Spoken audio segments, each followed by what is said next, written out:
บทองของฟ้าก็พัดตกทางขอบคุณไอ้ฟ้าเรียกร้อง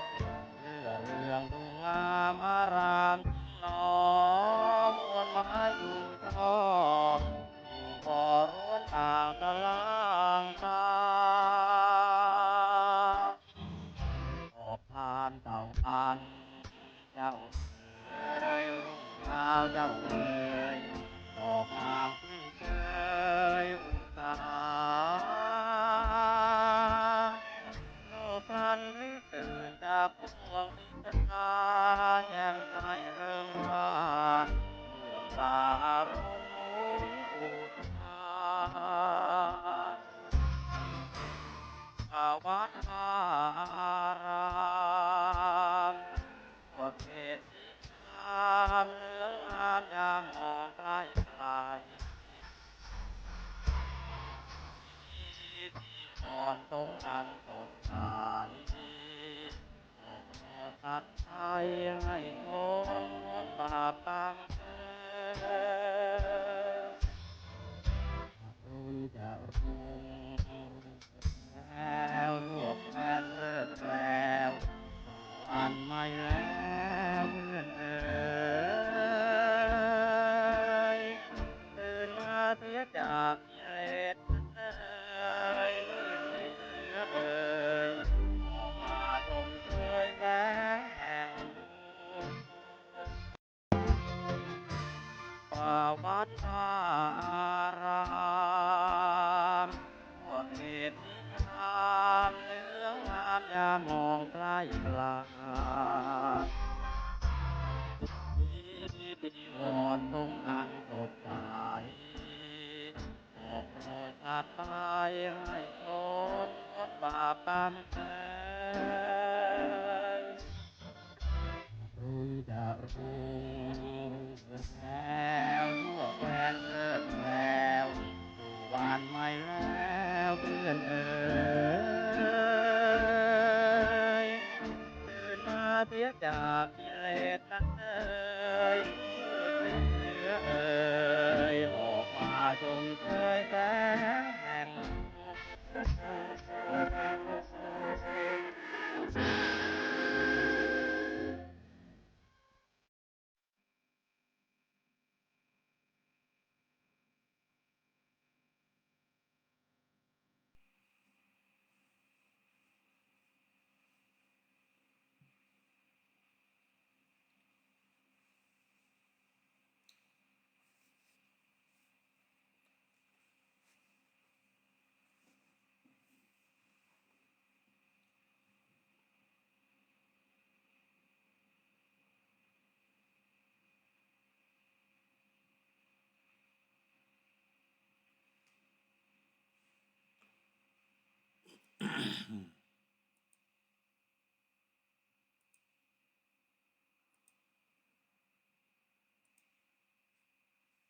เจริญพรท่านสาธุชนทั้งหลาย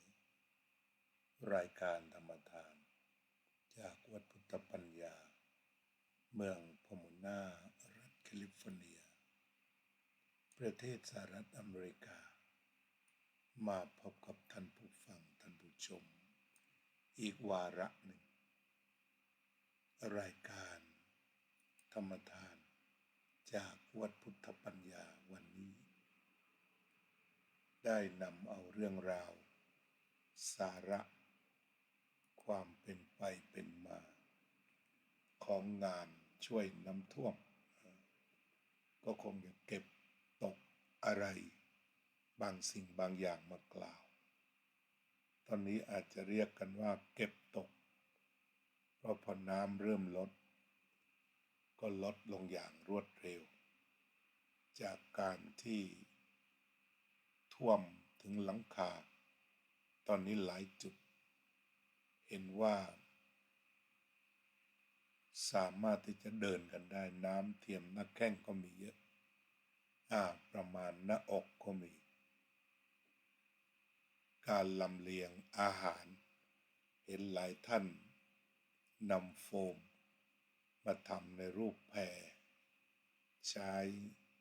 น้ำอาหารวางบนนั้นแล้วก็ลากไปแจกพี่น้องสาธุชนมีอีกจุดหนึ่งอย่างจุดนี้ก็เป็นกู้ภัยจากนอกพื้นที่ก็บอกว่าตอนนี้หาดใหญ่เบาแล้วมุ่งหน้าไปสตูลเขียนคำบรรยายก็เห็นว่าเป็นคนสมัยใหม่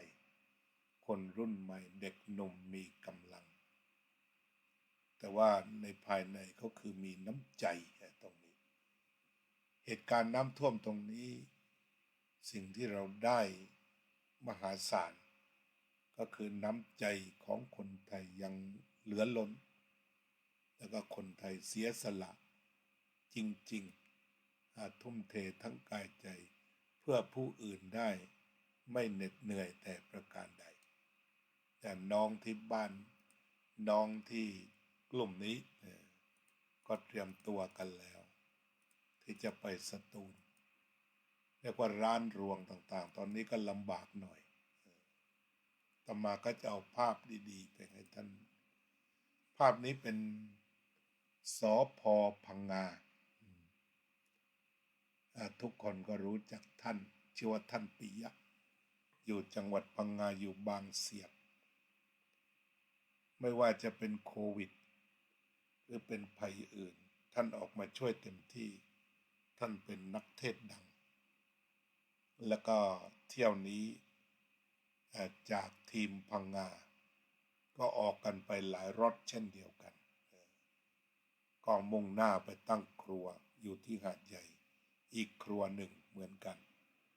อันนี้ก็คือเรื่องของพระที่เข้ามาช่วยเหลือกันในภาวะนี้ก็มีเยอะมีหลายวัดอยู่เหมือนกัน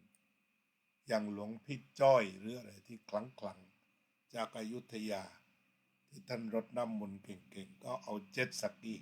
ไปลุยเองเลยเรียกว่าสวมโซ่ชูชีพลงไปลุยเลย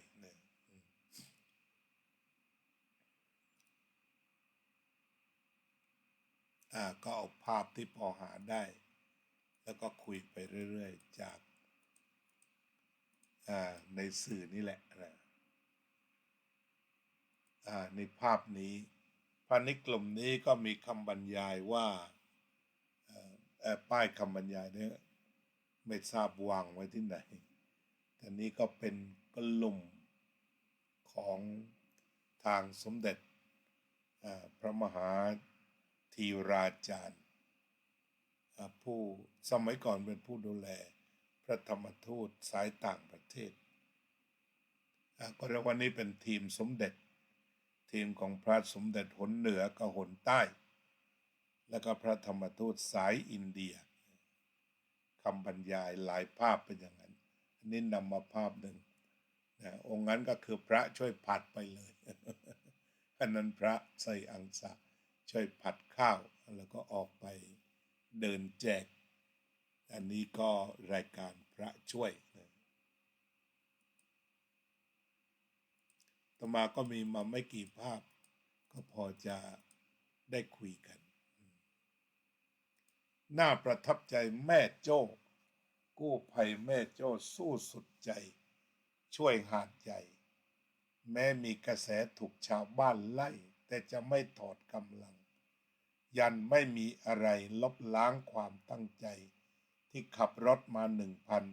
1,700 กิโลเมตรได้พูดถึงแม่โจ้มีปีหนึ่งที่น้ำท่วมเชียงใหม่อาตมาก็ได้น้องแม่โจ้สมัยนั้นก็คงจะเป็นข้าราชการอะไรกันไปแล้วนำรถไถมาตรงอยู่ที่ริมปิงเนี่ยมันเป็นที่ต่ำท่วมสูงคนอดข้าวนะเราก็เลยเอารถไถลุยเข้าไปนี่นักเรียนไปกันนั่งรถไถอาตมาก็ได้นั่งรถไถไปด้วยปีนั้นไปลุยกันแต่แม่โจ้เขาถือว่าเป็นอาสาสมัครที่สำคัญลุยมาแล้วหลายสนามแม้มีกระแสชาวบ้านไล่แต่จะไม่ถอดกำลัง อันนี้ก็เรียกว่าเป็นเรื่องที่น่าเห็นใจทุกฝ่ายงานนี้ก็เรียกว่าเรื่องของจิตใจเป็นเรื่องที่น่าเห็นใจทุกฝ่ายเลยคือน้ำท่วมแล้วเราไม่ได้ประสบภัยฝ่ายกายอย่างเดียวแต่ว่าเรามีภัยทางใจแล้วก็ภัยทางปากตามมาด้วยเราเรียกว่าโอทถภัยภัยทางจิตใจก็แน่นอนที่สุดพี่น้องหลายท่าน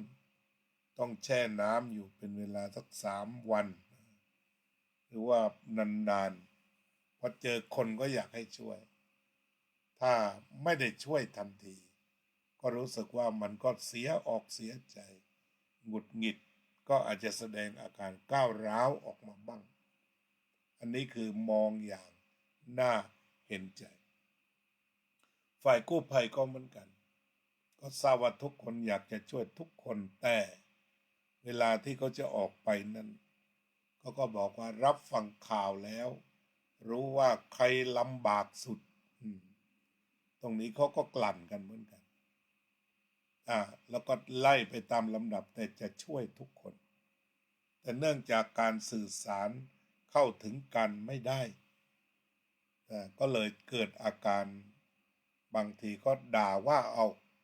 ในอย่างบางคนพอหน่วยกู้ภัยผ่านไปแค่น้ำไปกระเจาะใส่รถเขาอะไรเนี่ยเขาก็จะด่าขึ้นมาทันทีนั่นก็คืออาการหงุดหงิดที่แช่ในน้ำนานๆแต่ทีนี้บางคนเนี่ยคือว่าไปหงุดหงิดเอาทั้งที่อยู่ในที่แห้งก็เห็นคำสัมภาษณ์ของพลเอกอะไรน้ำสกุลหักพานอะไรเนี่ยก็เรียกว่าเป็นการวิพากษ์วิจารณ์ท่านนายกรัฐมนตรีซะอย่างหนักในฐานะเป็นคนหาดใหญ่แล้วก็นั่งวิจารณ์นายกอยู่กรุงเทพดูก็ไม่ค่อยจะน่ารักสักนิดหนึ่งวิจารณ์แบบสาดเสียเทเสียเรียกว่าให้ร้ายกันเต็มๆอันนี้คนที่อยู่แห้งๆกินอยู่สบายอยู่ในห้องแอร์แล้วก็นั่งไปด่าคนอื่นเนี่ยมันก็ถือว่าไม่ค่อยจะน่ารักสักเท่าไหร่ถ้าว่าติดอยู่บนหลังคาก็ยังชั่วหน่อยอันนี้มันก็พากันหงุดหงิดไปทั่วนักจัดรายการตามจอต่างๆก็มีหน้าที่หลักก็คือต่างวิพากษ์วิจารณ์ต่างแนะแต่สถานการณ์แบบนี้นี่ไม่ว่าคำแนะนำอะไรมันปฏิบัติยากคือจะต้องทำหน้างานกันหมดก็ดีนั่นแหละที่เขาแนะอะไรกันไปเนี่ยแต่ว่าบางทีตัวหน้างานการประสานงานระบบการสื่อสารตรงนั้นอินเทอร์เน็ตมันล่มไปหมดไฟไม่มีเพราะนั้นการที่บอกว่าซิงเกิลคอมมานด์ที่คุยกันอยู่ที่การสั่งการเป็นเอกภาพเนี่ยมันก็ดีอยู่หรอกถ้าทุกอย่างมันสะดวกแต่ตอนนี้หลายประการมันขาดแต่ว่าคนมันมีน้ำใจเราก็ต้องดูตรงนี้อาจจะทุกคนอยากทำอยากไปถึงจุดถึงที่แล้วถ้าหากว่าฟังดู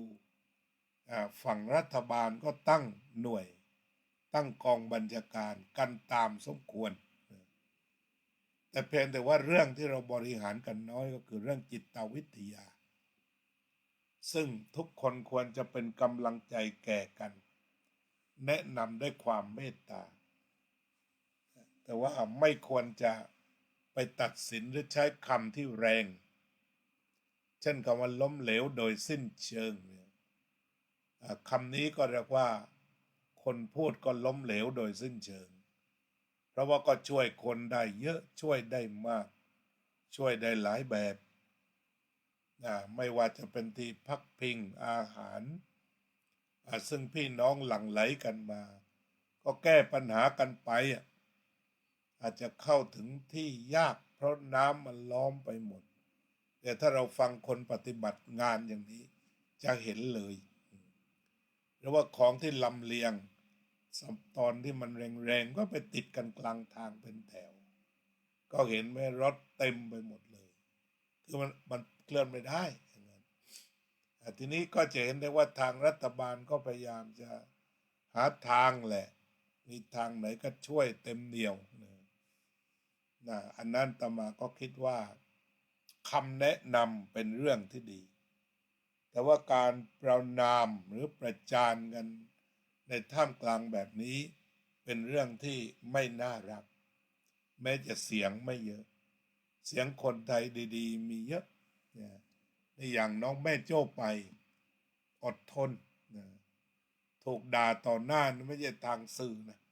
แต่บางคนชี้หน้าด่าแบบไม่ยั้งก็มีที่ถ่ายทอดสดออกมาก็มีตรงนี้ฟังแล้วก็ต้องคือเห็นใจเท่านั้นคงจะไปโต้ตอบอะไรกันไม่ได้เพราะว่าอารมณ์มันพลุ่งพล่านไปหมดแล้วแต่คนที่อยู่ในที่ที่ไม่เปียกแบบสบายๆอย่างเงี้ยแล้วก็ไปด่าคนที่เขาลุยน้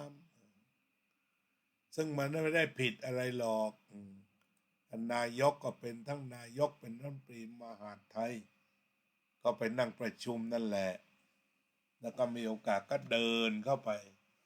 สู่ปัญหาของคนไปผัดข้าวด้วยไปฟังอะไรด้วยเป็นเรื่องที่ดีก็อยู่ที่นั่น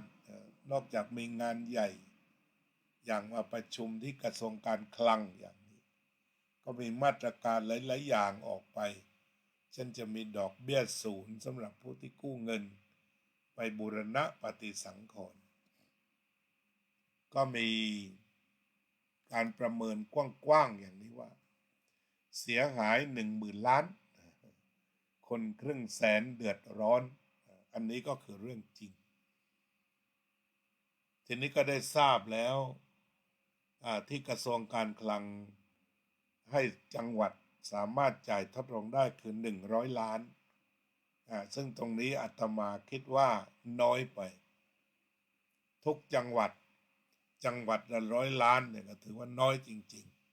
ๆที่น้ำกำลังท่วมตอนนี้อันนี้ก็เรียกว่ามันต้องเป็น1,000 ล้านต่อจังหวัดมันจะได้สะดวกคือว่าถ้าลงไป1,000 ล้านต่อจังหวัดเนี่ยมันก็จะทำให้สามารถเช่นจ้างเรือได้อย่างเต็มที่แต่ว่ามันมีเรือหางยาวมีเรืออะไรอยู่อีกจำนวนมากที่ว่าถึงกับตกงานเรือนักท่องเที่ยวต่างๆเนี่ยที่ตรงนี้ถ้ารัฐบาลได้จ้างหรือระดมไปทั้งหมดลงงบไปเยอะๆมันก็ยังคงมีงานทำอยู่ในภาวะที่วิกฤตอย่างนี้มันก็ยังมีงานอยู่เพราะฉะนั้นถ้าประชาชนถ้ารัฐบาลเข้าไปควบคุมได้ไม่ดีหลังน้ำแห้งที่ชาวบ้านยังตั้งหลักกันไม่ได้ก็คงจะต้องมีครัวกลางอย่างที่คุณปนัดดาวงผู้ดีเสนอผ่านไปยังรัฐบาลว่ามีครัวกลางถ้าได้อาหารวันละ10,000 ห่อก็จะช่วยได้นี่คือคนมีประสบการณ์จริงคุณปนัดดาวงผู้ดีนี่ถ้ารัฐบาลฟังแล้วก็หาที่เป็นทำเลที่ทำงานได้ดี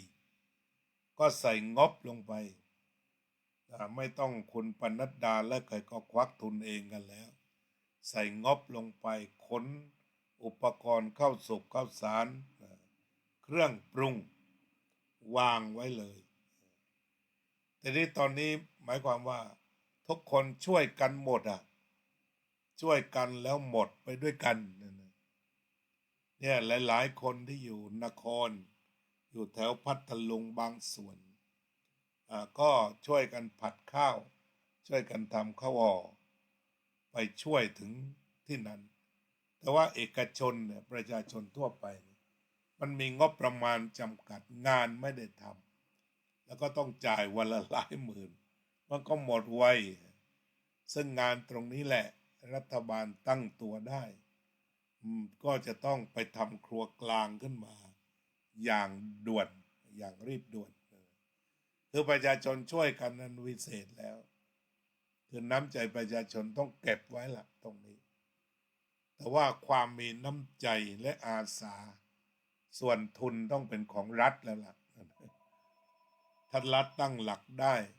ไปถึงกระทรวงการคลังแล้วก็ต้องเอาให้มากกว่านั้นจังหวัดละ100เนี่ยหายวับไปกับน้ำละจังหวัดละ100 ล้านนี่คิดว่าจะหายวับไปกับน้ำเลยอันนี้ก็ดูข่าวเมื่อตะกี้ก็เห็นว่าน้อยไป100 ล้านน้อยไปจะต้องแปรยติให้มากไปกว่านั้นอีกฉะนั้นครัวกลางศูนย์บัญชาการกลางหรือครัวกลางอยู่ตรงไหนตามที่ผู้ที่มีประสบการณ์อย่างคุณปนัดดาเสนอตรงนี้ก็เรียกว่าเหมาะสมสำหรับผู้ที่เสนอหรือว่าคนที่เขาทำงานว่ายน้ำอยู่ตรงนั้นเสนออะไรก็ควรจะสดับรับฟังนะอาจารย์แจ้นะอาจารย์แจ้ของเราก็ลงภาคสนามถือวิทยุลุยน้ำตรงนี้ทีนี้มันก็พวกปากไม่สุกก็วิจารณ์กันจะเอาเป็นเอาตายกับพระให้ได้ที่ไปทำอย่างนี้นี่เราก็ควรบูว่าท่านไปในทางขลังถูกแล้ว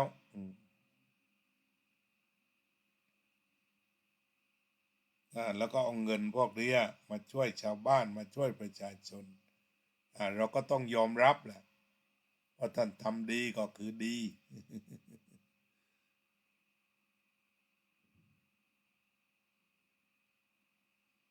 ตอนนี้ก็เรื่องเสียชีวิตเขาบอกเป็นตัวดำๆมานะแค่ทีมเดียวพบ31 ศพหนึ่งในทีม KB ภูเก็ตเจ็ตสกียืนยัน31 ศพอันนี้ก็คนที่ทำงานในภาคสนามก็ช่วยกันยืนยัน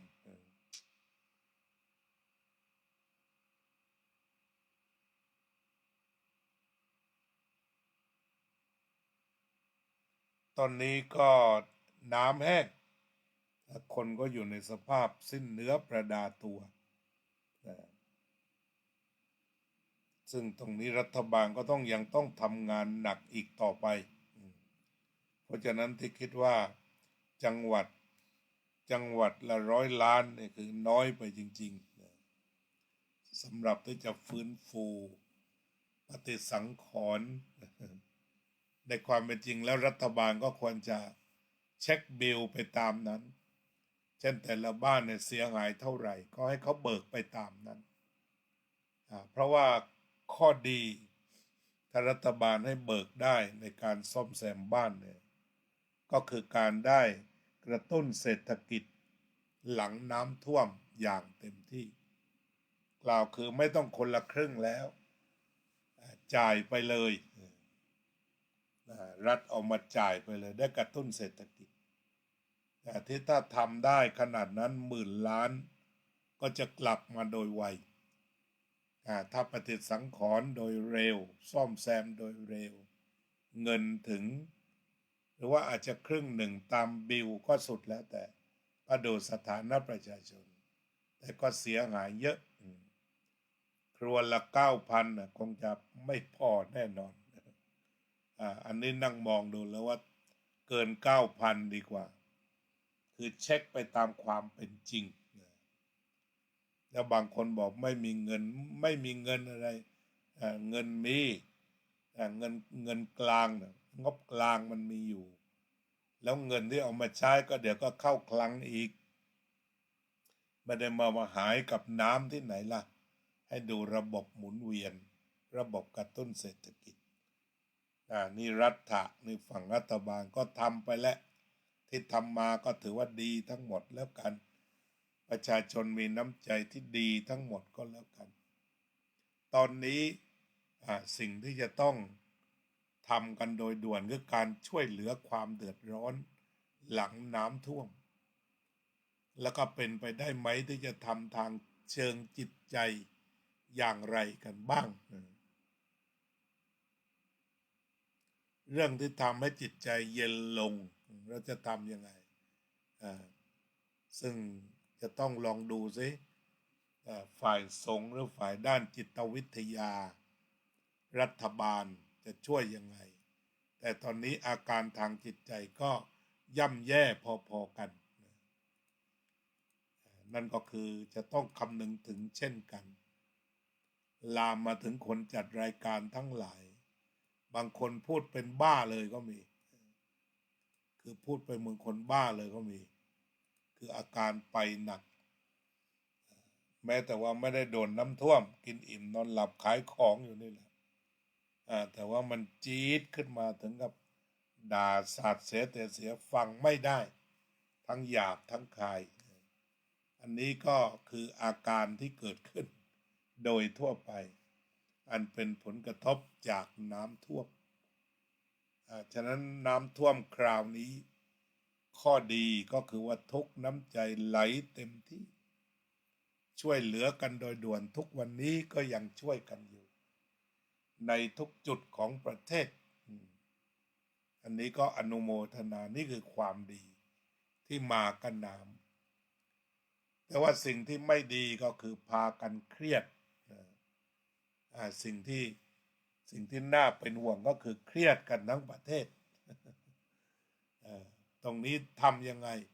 หันหน้ามามองโลกในแง่ดีเอาข่าวส่วนดีๆที่เป็นการช่วยเหลือ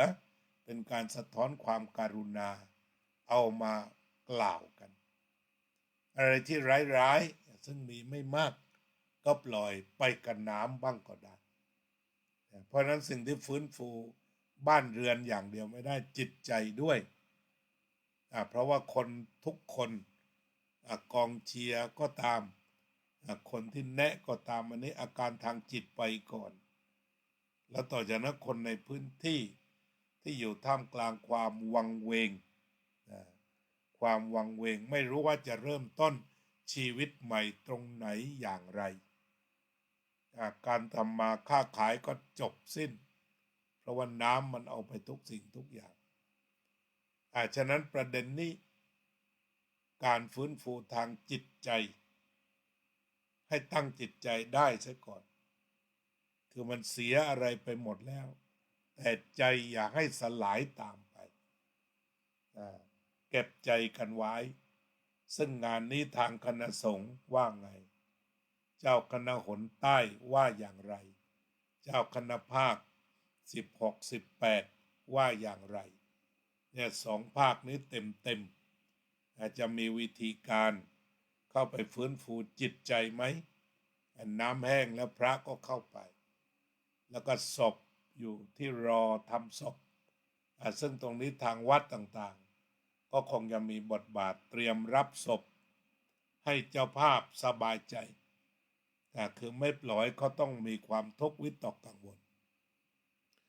สงฆ์ช่วยสงฆ์ก็มีการถามกันขึ้นมาวัดช่วยวัดใครเก็บเอาไว้ก็ต้องนำมาใช้ที่นี่เลย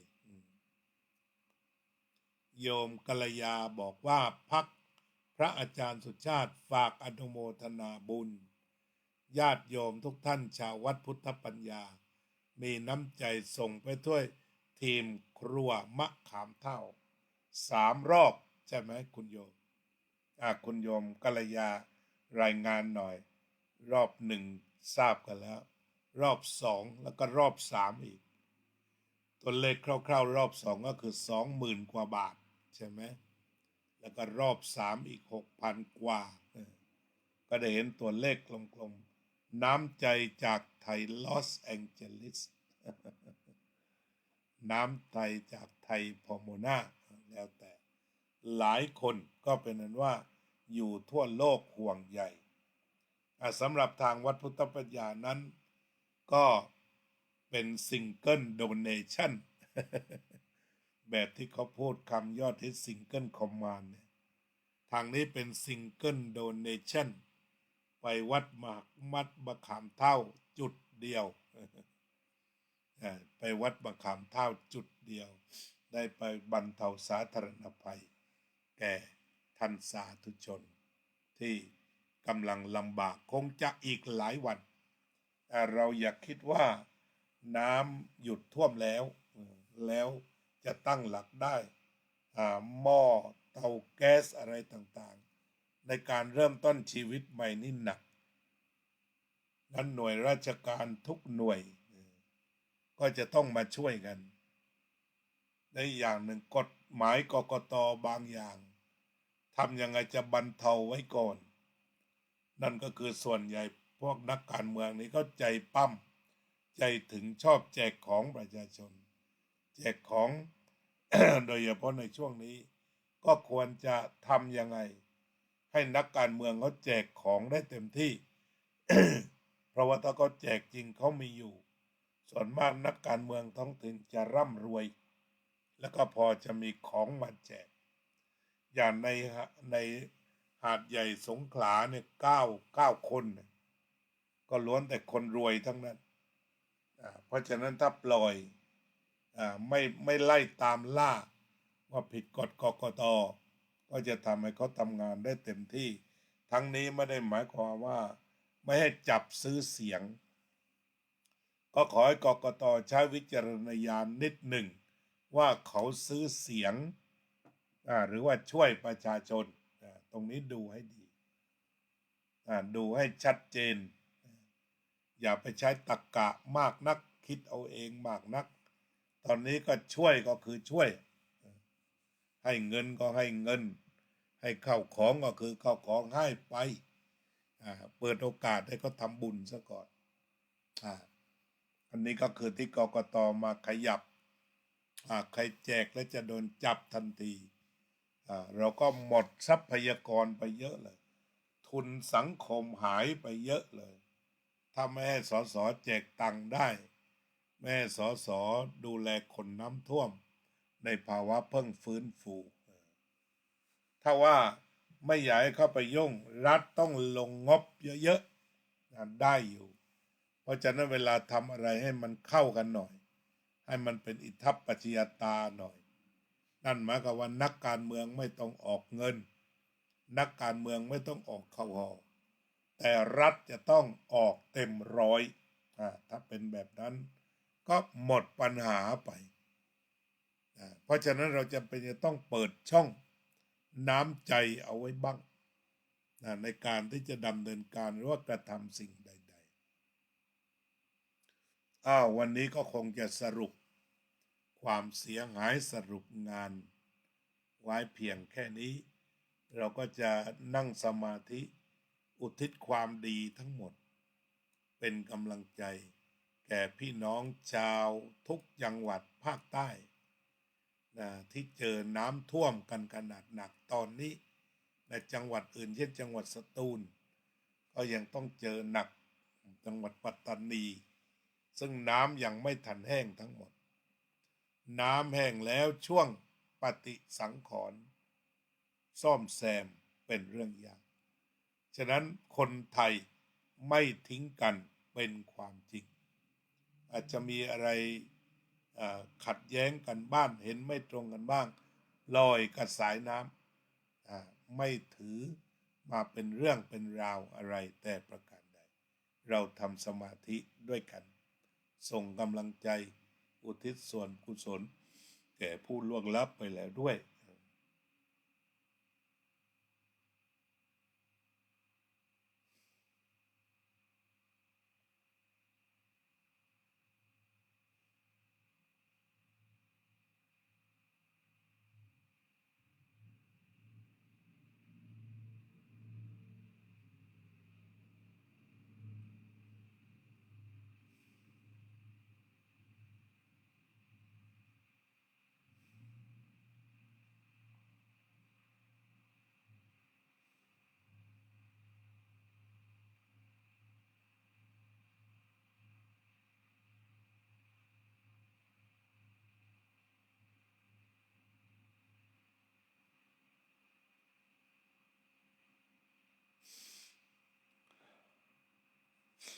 สัพเพสัตตาสัตว์ทั้งหลายที่เป็นเพื่อนทุกข์เกิดแก่เจ็บต ตายด้วยกันทั้งหมดทั้งสิ้นอเวราโหนตุจงเป็นสุขเถิดอย่าได้มีเวรแก่กันและกันเลยอัพพยาปัจจาโหนตุจงเป็นสุขเถิดอย่าได้พยาบาทเบียดเบียนซึ่งกันและกันเลยอนิฆาโหนตุจงเป็นสุขเถิดอย่าได้มีความทุกข์กายทุกข์ใจเลยสุขีอัตตานังปริหะรันตุจงมีความสุขกายสุขใจรักษาตนให้พ้นจากทุกข์ภัยทั้งสิ้นเถิดอภิวาทนาสีลิสะนิจจังวุธาปจายโนจัตตารโอธรรมาวัฏันติอายุวันโนสุขังพลังมีผู้ใดมาเป็นเพื่อนอาตมาพ่องมือนี้โยมรัตตินันท์เจริญพรโยมพะเยาโยมสุนิตโยมบัวผันหอลโยมกัลยาว่องทิพย์คงคาอาจารย์สาธิตธีรปัญโยโยมอุบลอินทวงศ์โยมเป็นศรีภักดีไทยโยมนาลิกาทรายโยมจิรารัตน์เกียรติสันติกุลโยมรมรวินจารุกุลศิลป์โยมน้อยพรหมประเสริฐโยมสปนิกาฉายาลักษณ์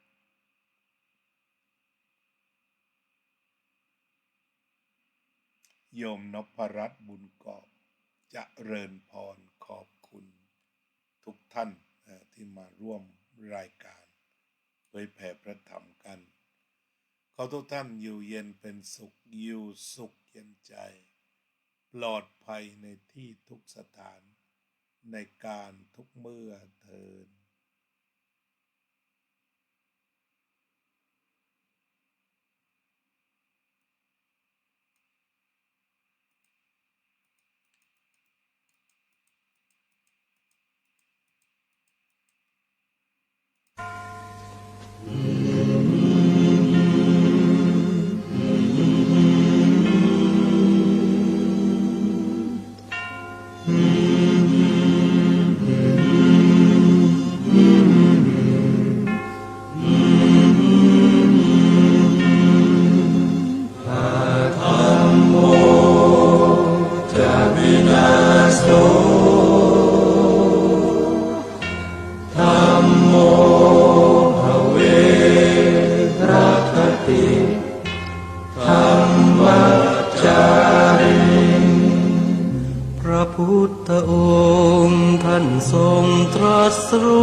เป็นสัพพัญญู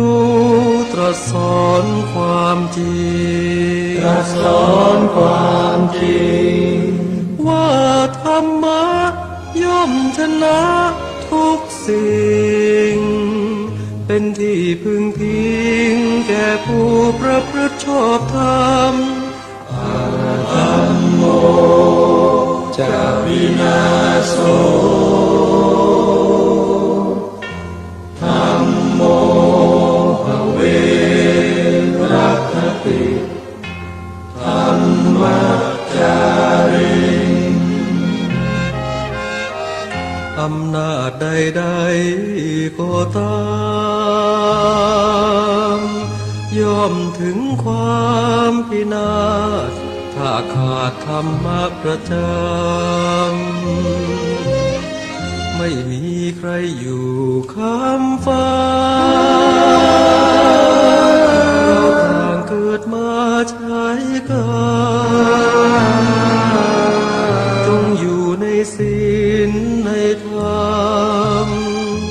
คิดทำแต่กรรมที่ดีธัมโมจะวินาโสธัมโม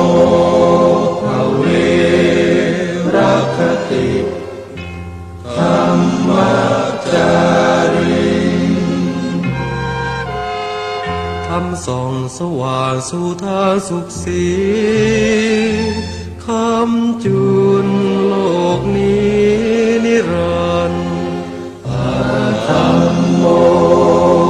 จะวินาโส